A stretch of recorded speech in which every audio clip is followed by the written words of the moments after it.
It's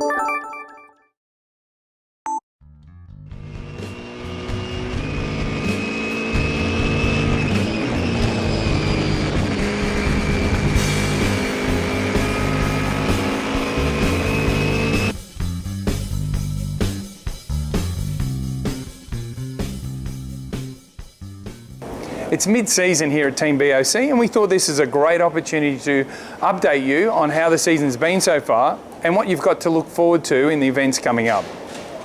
Season didn't start out anywhere near what we expected. We were looking to come out of Clipsal with a top 5 championship position and be able to build as the season unfolded to be fighting for the championship at the end of the year.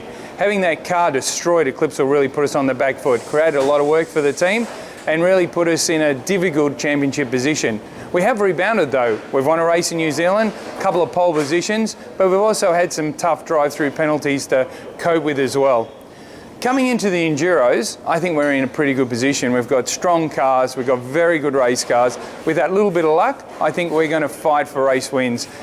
Nothing like a Bathurst win to finish off a year. Coming up after this, I've got some questions from fans that have sent into the website. We're going to answer them for you.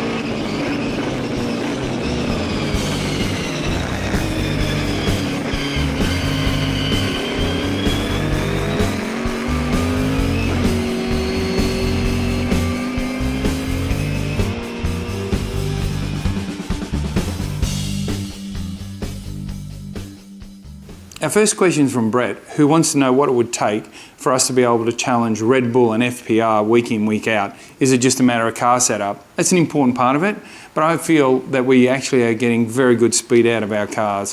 One of the big things for us at the moment is no mistakes. I feel up until we got to Darwin, we were actually contributing pretty heavily into we've got a great package and a reliable pile, but we've had a few mistakes since then. So it's just a matter of no mistakes, keeping the car set up right, making sure we deliver everything we can to the driver to make sure that he's got the package he loves and can get the most out of, and for him not to make any mistakes.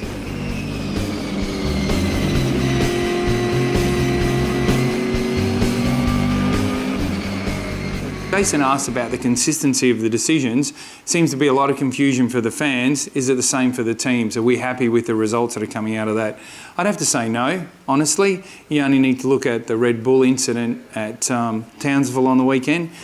That's not so much a driver penalty. I mean, the commission looked at all that, but I felt that maybe it was a team penalty. The car controller can't touch the car. So when we're unsure, we always go back to V8 Supercars and inquire about it, as do all the teams. So it's difficult. Every case needs to be judged on its merit, but sometimes you need to ask the question why that decision was made and how did you come to that decision, and I think every team questions that stuff.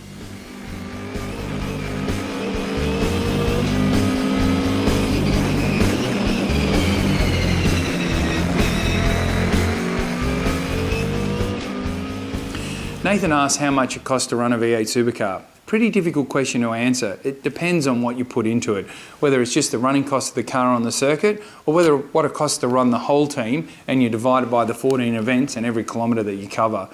So I don't really have a correct answer for you. I can tell you it's about $13 a kilometre to run an engine. It's pretty simple because when you turn it off it's not running around, but that doesn't include any labour. So it's expensive business, there's no doubt about that, but I can't really give you an honest answer.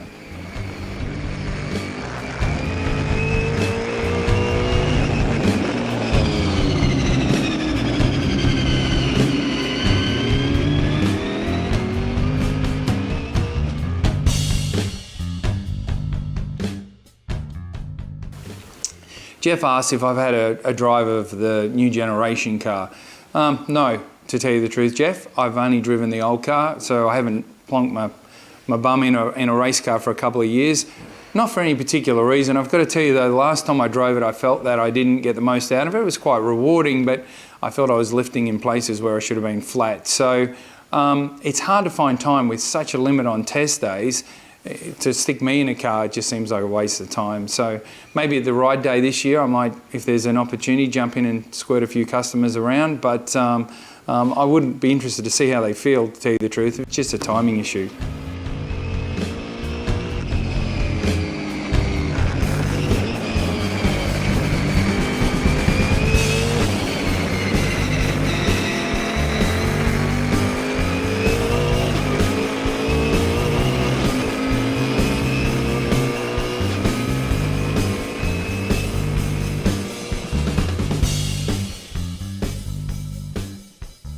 Hope you've enjoyed our mid-season update. I'm sure we're going to have plenty of exciting results in the second part of the year, and we'll be chatting to you on Facebook and update you regularly.